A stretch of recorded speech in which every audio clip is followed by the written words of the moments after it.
কুমারী গ্রাম, যেখানে অতীতের ঐতিহ্য, বর্তমানের শিক্ষা এবং ভবিষ্যতের স্বপ্ন একসাথে বেঁচে আছে। আসসালামু আলাইকুম ও রহমতুল্লাহ। আমি এইচ ফারজানা। প্রথম পর্বে আমরা দেখেছি কুমারী ভেটেরিনারি ট্রেনিং ইনস্টিটিউট মোড় থেকে কুমারী সাহাবাড়ি পর্যন্ত। আর এই পর্বে দেখানো হবে এই গ্রামের বাকি অংশটুকু। এছাড়াও এই গ্রামের শিক্ষা, তাদের জীবনযাপন, সংস্কৃতি এবং সামাজিক বন্ধন। চুয়াডাঙ্গা জেলার আলমডাঙ্গা উপজেলার অন্তর্গত কুমারীগ্রাম ঐতিহ্য, শিক্ষা ও প্রাকৃতিক সৌন্দর্যের এক অনন্য সংমিশ্রণ। সময়ের সাথে সাথে পরিবর্তনের ছোঁয়া লাগলেও গ্রামটি এখনও তার নিজস্ব সংস্কৃতি ও ঐতিহ্যকে ধারণ করে রেখেছে। প্রাকৃতিক সৌন্দর্যের দিক থেকেও কুমারীগ্রাম বেশ সমৃদ্ধ। চারপাশে সবুজ মাঠ, খাল বিল ও নির্মল পরিবেশ গ্রামের মানুষের দৈনন্দিন জীবনের এনে দেয় প্রশান্তি। বিকেলের সময় গ্রামের রাস্তা, মাঠ কিংবা বিলের পাশে মানুষের সমাগম বাড়ে, যেখানে কেউ হাঁটতে বের হন, কেউ বা গল্পে মেতে ওঠেন। কুমারী গ্রামে শিক্ষা ব্যবস্থাও বেশ সমৃদ্ধ ও ঐতিহ্যবাহী। এই গ্রামের শিক্ষার আলো ছড়িয়ে দিতে গুরুত্বপূর্ণ ভূমিকা রাখছে কয়েকটি শিক্ষা প্রতিষ্ঠান, যা স্থানীয়দের মধ্যে শিক্ষার গুরুত্ব বাড়িয়ে তুলেছে। তবে কুমারী গ্রামের সার্বিক উন্নয়নের পথে একটি বড় বাধা হয়ে দাঁড়িয়েছে এর রাস্তার অত্যন্ত খারাপ অবস্থা। গ্রামের অনেক সড়কই ভাঙাচোরা, খাদাখন্দে ভরা এবং বর্ষা মৌসুমে কাদায় পরিণত হয়। ফলে চলাচল করা গ্রামবাসীর জন্য প্রতিদিনের ভোগান্তিতে পরিণত হয়েছে। বিশেষ করে শিক্ষার্থীরা সবচেয়ে বেশি সমস্যায় পড়ে। এছাড়া রোগী পরিবহন, কৃষিপণ্য বাজারে নেওয়া, এমনকি সাধারণ দৈনন্দিন কাজেও এই রাস্তার কারণে মানুষের ভোগান্তি বেড়ে যাচ্ছে।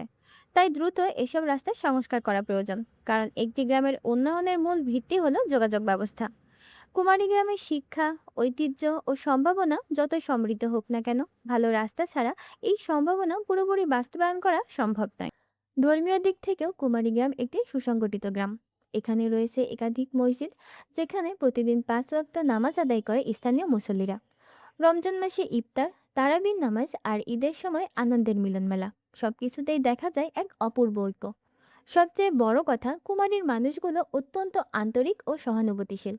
এখানে কেউ বিপদে পড়লে অন্যরা চুপ করে থাকে না, সবাই এগিয়ে আসে সাহায্যের হাত নিয়ে। এই পারস্পরিক সম্পর্কই গ্রামের আসল শক্তি।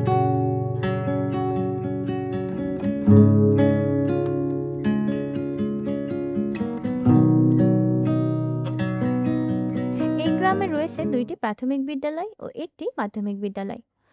নারী শিক্ষার ক্ষেত্রে গুরুত্বপূর্ণ ভূমিকা পালন করছে কুমারী গার্লস প্রাইমারি স্কুল।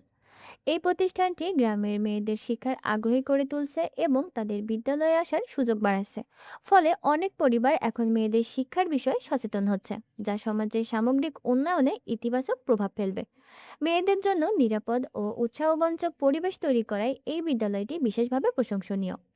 এছাড়াও মাধ্যমিক শিক্ষার জন্য রয়েছে কুমারী ইউনিয়ন হাই স্কুল।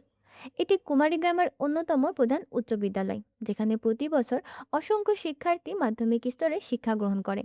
বিদ্যালয়টি শুধু শিক্ষার ক্ষেত্রেই নয়, খেলাধুলা, সাংস্কৃতিক কার্যক্রম ও সহশিক্ষামূলক কর্মকাণ্ডেও সক্রিয় ভূমিকা রাখে। ফলে শিক্ষার্থীরা বহুমুখী প্রতিভা বিকাশের সুযোগ পায়। এই গ্রাম শিক্ষা, সংস্কৃতি ও মানবিকতার এক উজ্জ্বল উদাহরণ।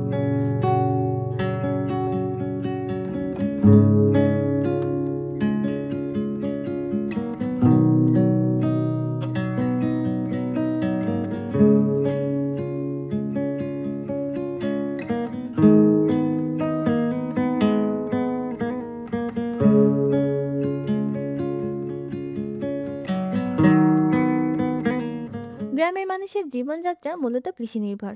ধান, পাট, শাকসবজি চাষের মাধ্যমে তারা তাদের জীবিকা নির্বাহ করেন। পাশাপাশি গবাদি পশু লালনও এখানে বেশ প্রচলিত, যা ভেটেরিনারি ট্রেনিং ইনস্টিটিউটের উপস্থিতির কারণে আরও সুসংগঠিত হয়েছে। ফলে কৃষি ও প্রাণী সম্পদ, এই দুয়ের সমন্বয়ে গড়ে উঠেছে একটি শক্তিশালী গ্রামীণ অর্থনীতি। সামাজিক দিক থেকেও কুমারীগ্রাম একটি সুসংহত গ্রাম। সামাজিক অনুষ্ঠানগুলো এখানে একসাথে উদযাপন করা হয়, যা মানুষের মধ্যে সৌহার্দ্য ও সম্প্রীতি বাড়ায়। অতিথিপরায়ণ এই গ্রামের মানুষের একটি বড় গুণ। অচেনা কেউ এলেও তাকে আপন করে নেওয়ার প্রবণতা চোখে পড়ে। সব মিলিয়ে কুমারীগ্রাম একটি সম্ভাবনাময় জনপদ, যেখানে ইতিহাস ও আধুনিকতার মেলবন্ধন ঘটেছে। সঠিক পরিকল্পনা ও উদ্যোগ গ্রহণ করা গেলে এই গ্রামটি ভবিষ্যতে একটি আদর্শ গ্রাম হিসেবে প্রতিষ্ঠিত হতে পারে, যেখানে থাকবে উন্নত জীবনযাত্রা, সংরক্ষিত ঐতিহ্য এবং সমৃদ্ধ অর্থনীতি। তো আজকের ভিডিও আপনাদের কাছে কেমন লাগলো তা অবশ্যই কমেন্টে জানাবেন। আর ভিডিও সম্পর্কে কোনো প্রশ্ন বা মতামত থাকলে সেগুলো আমাদের জানাতে পারেন। দেখা হবে নতুন কোনো ভিডিওতে। সে পর্যন্ত সবাই ভালো থাকবেন। আসসালামু আলাইকুম ওয়া রাহমাতুল্লাহ।